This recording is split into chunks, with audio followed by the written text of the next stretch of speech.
Y'all, it's David Ducker coming back at you, and today we're going to be talking about language in role-playing games. Just had a tremendous experience with Call of Cthulhu 6th edition. Our heroes went up to the north of Greenland to contact a uncontacted Paleo-Inuit tribe in the 1920s. And I've run this one shot twice. It's posted on Maps and Dragons channel. He hosted for us. That's Philip Adam Posey, excellent player in that game.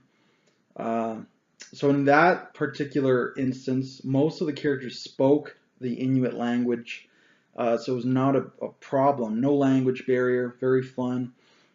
I've since run that one shot again, and this time the players did not speak any Inuit. One of them had like 10% in his skill on a percentile roll. The other had a Inuit to English dictionary. So they were coming in every sentence that the tribe would try to get out, they would have to roll for. Do you understand this sentence? And they either did or they didn't, or they understood some words. And we played through the whole one shot like that, like maybe an hour or 2 hours in the village trying to talk to them. And when they were trying to communicate, it was the same thing. Okay, roll. And if you succeed, they understand you. If you fail, they don't understand you. And if there's some degrees there, maybe they catch a few words. And I found this tremendously fun, tremendously worthwhile, just to mimic the partial knowledge of a language and that sense of, oh man, I'm missing something. Oh, I'm messing up. I don't know what's going on. I hope it's okay. Just to get that tentativeness and to have that, pressure and the tension in the game. So you're not here. I don't quite know what's going on here, especially in a horror game, but I think that could be fun for any game until the players can pick up the language skills in game, that is. I've traveled to countries where they didn't speak English. Sadly, I only speak English, which is my drawback. That's not their fault that I don't speak their language, but I've experienced the language barrier, and it can be very disconcerting to not know what people are saying to you, to not know how to communicate, to get to ask questions, to get directions. So I found this a tremendous experience in Call of Cthulhu. And I just wanted to make a video about that because I've seen languages done several different ways and different rule sets. The way Call of Cthulhu does it is each language is its own skill, and you have a rating on that. So in Call of Cthulhu, it's percentile based.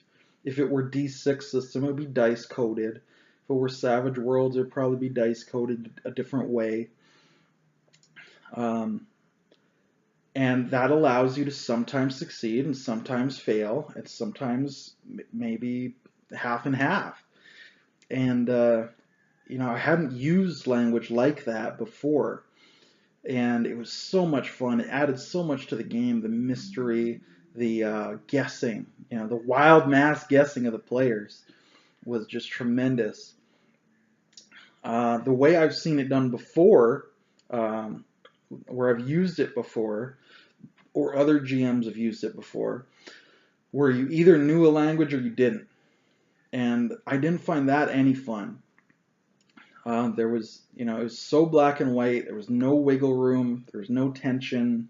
There was no thought. There was no misinterpretation. I found that very boring. I believe Warhammer Fantasy does that, and Pathfinder I know does that. You either know a language or you don't.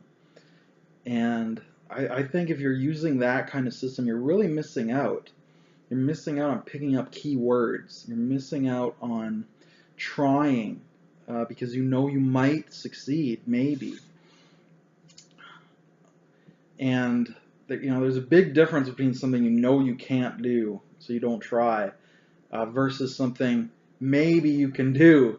And just that maybe, that can add so much to the game. So I just wanted to share that experience, ask how you do languages in your game. ask if you've done it well, if you've done it poorly, if you've seen it done well, seen it done poorly. And I want to challenge you to put a language barrier into your next game and to run it like this and explore that scene and see if you can get some fun out of it, because I think you'll be pleasantly surprised, just like I was. So until I see you again, good day and good gaming.